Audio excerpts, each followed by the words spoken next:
Hello everyone, good morning. সকলে কেমন আছো? আশা করব প্রত্যেকেই খুব ভালো আছো, আর আমিও ভালো আছি। তোমাদের সঙ্গে তো প্রায় 15-16 দিন হয়ে গেল কোনো রকম ব্লগ শেয়ার করতে পারিনি। তার কারণ এই 15-16 দিনের মধ্যেই ঘটে গেছে একটা দুর্ঘটনা, যার কারণে আমি বাড়িতেই ছিলাম না। তো সেই জন্য আর তোমাদের সঙ্গে কোনো রকম ব্লগও শেয়ার করতে পারিনি। বাড়ি এসেছি শনিবারে, আর দেখবে বাড়িতে যদি একদিন না থাকি তাহলে যা কাজকর্ম থাকে সংসারে সেগুলো প্রায় দ্বিগুণ বেড়ে যায়। তো সেখানে তো আমি প্রায় 12-13 দিন বাড়িতে ছিলাম না, যার কারণে সংসারের কাজগুলো গোছাতে না বেশ 2 দিন সময় লেগে গেল। তো আজকে হচ্ছে মঙ্গলবার, আবার আজকে থেকে ব্লগটা কন্টিনিউ করছি। আর দুর্ঘটনার যেটা ঘটেছে সেটা হচ্ছে আমার ঠাম্মা হঠাৎই হার্ট অ্যাটাক হয়ে মারা যায়। তো মরাবাড়ি ব্লগ বা শ্রাদ্ধবাড়ি ব্লগ কী শেয়ার করব বলো তোমাদের সঙ্গে। তো সেই জন্য আর কোনো রকম ব্লগ আমি শেয়ার করতে পারিনি। এই 12-13টা দিন আমি মাদের বাড়িতেই ছিলাম, তো যার কারণে হচ্ছে ব্লগ শ্যুট করিনি। আর মন মেজাজটা একদমই ভালো ছিল না। আসলে অসুস্থ হয়ে পড়েছিল সেরকমটা নয়, হঠাৎই হার্ট অ্যাটাকে মারা যায়। আগের দিন অসুস্থ হয়, তো ওখানেই মানে আমার বাবার বাড়ি যেখানে, তো সেখানে ডক্টর কাছে নিয়ে যায়। তো ডক্টরে সময় দিয়েছিল যে আর বাঁচবে না। তারপরেও ওই যে মনের আর কি বলবো, মন বোঝাতে মেডিকেলে নিয়ে আসা হয়। তো সেখানে 6 ঘন্টা সময় দেওয়া হয়।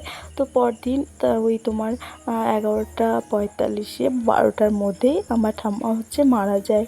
তো এই হয়েছে ব্লগ শেয়ার না করার কারণ। তো তোমাদের সকলের কাছে আমার এটাই অনুরোধ যে সকলে তোমরা একটু ঈশ্বরের কাছে প্রে করো যেন আমার ঠাম্মা স্বর্গবাসী হন এবং সেখানে ভালো থাকে। এটাই আর কি চাইতে পারি এখন বলো। আর ঠাম্মা যেহেতু আমাদের কাছেই থাকতো, আমার বাবার কাছে, তো সেই জন্য হচ্ছে সমস্ত দায়িত্বটা একটু বেশি কাঁধে পড়ে যায়। আর সমস্ত কাজ কিন্তু ঈশ্বরের কৃপায় ভালোভাবে উঠেও গেছে, কোনো রকম সমস্যা হয়নি। তো যাই হোক, চলো সেসব কথা থাক। দেখতে দেখতে আজকে প্রায় তোমার 17টা দিন হয়ে গেল। মানুষ বেঁচে থাকাটাই সত্যি আশ্চর্য, তাই না বলো? আজকে মরলে কালকে কিন্তু 2 দিন, এইরকম বেঁচে থাকাটাই কতটা কষ্ট। যুদ্ধ করে লড়াই করে বেঁচে থাকতে হয়। আর মরে যাওয়া তো এই তো, মানুষ চাইলে তো সেকেন্ডেই মরে যেতে পারে, কিন্তু বেঁচে থাকাটা সত্যিই কিন্তু আশ্চর্যজনক। তো যাই হোক, আজকে তো মঙ্গলবার বলেছি, তো সকালবেলায় হচ্ছে সমস্ত কাজকর্ম এই যে উঠে বাসি কাজকর্মগুলো করে নিচ্ছি। আর হচ্ছে আজকে মঙ্গলবার মানেই জানো তো আমি বাড়ির পুজো করতাম, কিন্তু যবে থেকে আমি ওই যে কি বলবো সেন্টারে ভর্তি হয়েছি তবে থেকে প্রায় মাস 3 ধরে আমার মন্দিরে যাওয়া হয় না। তো মনটা আজকে ভীষণ কি বলবো, ইচ্ছে করছে একটু পুজো দিয়ে আসার, মন্দিরে যাওয়ার জন্য। তো কালকে রাত্রি থেকেই ভাবছি যে আজকে হচ্ছে মন্দিরে যাব। তো সকাল সকালই ঘুম থেকে উঠে গেছি, আর এখন তো আমার রেগুলার রুটিনে হয়ে গেছে প্রায় 4:40 আমি উঠে যাই ঘুম থেকে। তারপরে যে সমস্ত কাজ থাকে মর্নিং ওয়াক থেকে সংসারের বাসি কাজ, তো সেগুলো সবটাই টুকটুক করে করে নিচ্ছি। আর যেহেতু তোমাদের সঙ্গে টানা কি বলবো এই যে 16-17টা দিন ব্লগ শেয়ার করিনি, তো মোটামুটি আজকে খুব একটা বড় ব্লগ তোমাদের সঙ্গে শেয়ার করতে পারবো না, ছোটোখাটো একটা ব্লগ শেয়ার করছি। আশা করব তোমরা সকলেই আমার পাশে থাকবে। আর ব্লগটা দেখার পর যদি তোমাদের ভালো লেগে থাকে তাহলে একটা কমেন্ট করে জানিও আমাকে, আর সাথে একটা লাইকও করে দিও। তো সকালে বাসি কাজকর্মগুলো কমপ্লিট করেছি, স্নানও করেছি, ঘরের পুজো দিয়েছি। তারপরে হচ্ছে তোমার ভাত করেছিলাম, আলু ভাতে।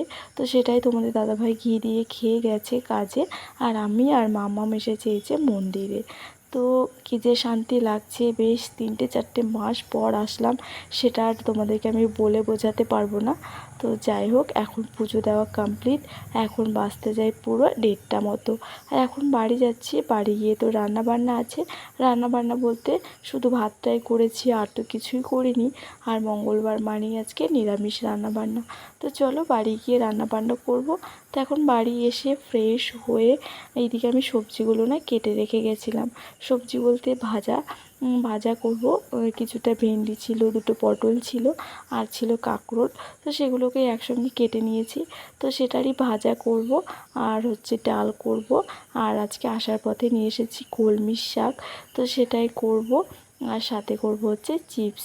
তো এই হবে আজকে নিরামিষ রান্না বান্না। তো আগে এসে তাড়াহুড়ো করে এই যে রান্নাঘরে ঢুকেছি। ওইদিকে মামামেরও খিদে পেয়ে গেছে। সকালে ওকে ম্যাগি করে দিয়েছিলাম, ও সেটাই খেয়ে গেছিলো আমার সঙ্গে মন্দিরে।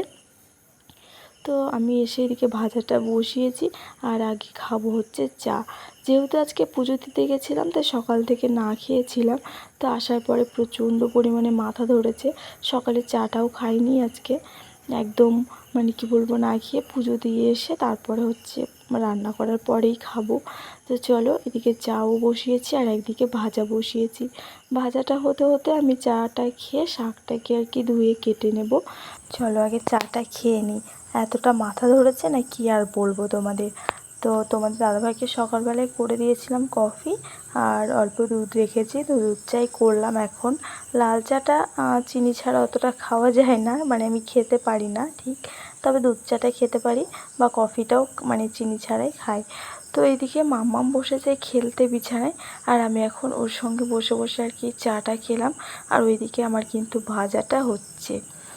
তো এই কটা দিন বাড়িতে ছিলাম না, তোমাদের দাদাভাইয়েরও অনেকটা কষ্ট হয়েছে। ও গেছিলো শ্রাদ্ধের দিন, তারপরে ভোজের দিন ছিল, মানে বিদায়ের দিন আমরা বাড়ি এসেছি। আসলে অনেক দিন বাড়িতে ছিলাম না, মানে মাদের বাড়িতেও সেভাবে আমার যাওয়াই হয় না। তোমরা তো দেখতে পাও, আর আমি কোথাও যাই না সেভাবে, মানে কোনো আত্মীয়র বাড়ি বলতে না মামার বাড়ি না মার বাড়ি, কোথাও যাই না। গেলে হয়তো একটু আমরা তিনজনে মিলে কোথাও একটু ঘুরতে গেলাম, বা একটু একসঙ্গে টাইম স্পেন্ড করলাম, এইটুকুটাই। কোথাও গিয়ে সেভাবে থাকি না আমি। আগে খুব যেতাম মায়ের বাড়ি ঘন ঘন, বাট ইদানিং 1 বছর ধরে আমি যাই না, মানে যাওয়া হয় না আর কি, হয়ে ওঠে না। আমি চলে গেলে তোমাদের দাদাভাইয়ের অনেকটা কষ্ট হয়ে যায় খাওয়া দাওয়া নিয়ে, তো সেই কারণে আর যেতে ইচ্ছে করে না। আসলে ওই যে সংসারে হচ্ছে মায়ার বন্ধন, একবার মায়ে আটকে গেলে না, সেখান থেকে বেরোনো সত্যিই মুশকিল। দেখো আজকে মানুষটা মারা গেছে, আজকে কত কি মানে বেঁচে থাকাটা যে আশ্চর্য বললাম না। বেঁচে থাকতে এই আমার সেই আমার, বা কত দাঙ্গা মারপিট লড়াই, কিন্তু মরে যখন যায়, সে যেই হোক না কেন, তখন বলতে পারবে যে এটা আমার, এটা আমাকে দাও, না আমি কোনো কিছু সঙ্গে নিয়ে যেতে পারবো, সেটা পারবো না। আর এই ব্যাপারটা যে বুঝে নেবে বা যার মাথায় ঢুকে যাবে, সে কখনো ঝামেলা অশান্তি বা মারপিট কখনোই করবে না। কিন্তু ওই যে আমরা মানুষ, তো আমাদের মনে হাজারো লোভ লালসা, তারপরে অহংকার, এগুলো সবটাই রয়েছে। যার কারণে আমরা কেউ কখনো হার মানতেই রাজি নয়, কেউ কখনো মানে নিজেকে মানে কি বলবো, মাথা নত করতে রাজি নয়। যার কারণে আজকে আমাদের এই এত ঝামেলা অশান্তি মারপিট, মানে বোঝার ভুল আর কি। যেতে তো হবে আমাদের সবাইকে, আর আমরা প্রত্যেকটা মানুষই কিন্তু খালি হাতে এসেছি আর খালি হাতেই যাব। কেউ কোনো কিছুই নিয়ে যেতে পারবো না। তবুও আমাদের কিন্তু ঝামেলা মারপিট দাঙ্গা শেষ নেই, তাই না? তো কী আর বলবো, আমিও তার মধ্যে একজন। আমি আবার কি ধোয়া তুলসী পাতা, সেটা কিন্তু একদমই নয়। আর দেখবে, মানুষ যখন মারা যায়, তখন তার সমস্ত দোষ ভুল সবটাই কিন্তু ঢাকা পড়ে যায়, তখন কিন্তু ভালো দিকগুলো ফুটে ওঠে। কিন্তু যখন মানুষ বেঁচে থাকে, তখন তার ভালো দিকগুলো কেউ দেখতে পায় না, কারো চোখেই পড়ে না। তখন তার হাজারো ভুলগুলো বা দোষগুলো আমরা খুঁজতে ব্যস্ত থাকি, তাই না? আর সেগুলো নিয়ে চারটে কথা শোনাই, মানে আমরা শুধু সেই সুযোগেই থাকি কখন সে ভুল করবে আর কখন তাকে দুটো কথা শোনাবো। এটাই হচ্ছে সংসারের নিয়ম বা বিধি, বা বিধাতার লিখন বলতে পারো। তো যাই হোক বন্ধুরা, অনেকটা কথা তোমাদের সঙ্গে বলে ফেললাম একটু ইমোশনাল হয়ে, তোমরা প্লিজ কেউ কিছু মনে করো না। তো এদিকে তোমাদের সঙ্গে অনেক কথা বলতে বলতে আমার কিন্তু রান্নাও কমপ্লিট হয়ে গেল প্রায়। এদিকে হচ্ছে ভাজা হয়ে গেছে, কলমির শাকও হয়ে গেছে, আর আজকে সবটাই নিরামিষভাবেই করেছি, আর চিপসও হয়ে গেছে। আর প্রেশারে ওই যে ডাল সিটি মেরেছি, ডালটাকে এবার ফোড়ন দেব, আর সাথে ওই যে রাত্রে রুটিটাকেও করে নেব, কারণ রান্না করতে করতে আমার 3টে বেজে গিয়েছিলো। তো সেই জন্য রাত্রে রুটিটাও করে নিয়েছি একই হাতে। তো রাত্রে আর রান্নাবান্নার ঝামেলা থাকবে না। তো বন্ধুরা, আজকে ব্লগটা এই পর্যন্তই। খুবই ছোট্ট একটা ব্লগ তোমাদের সঙ্গে শেয়ার করলাম। কেমন লাগলো আজকে ব্লগটা একটা কমেন্ট করে জানিও, আর যদি ভালো লাগে তাহলে অবশ্যই একটা লাইক করে যেও। আর চ্যানেলে যদি নতুন বন্ধু হয়ে থাকো তাহলে অবশ্যই সাবস্ক্রাইব করে পাশে থেকো। দেখা হচ্ছে পরবর্তী ব্লগে। সবাই ভালো থাকবে, সুস্থ থাকবে, আর অবশ্যই সাবস্ক্রাইব করে আমার পাশে থাকবে। টাটা।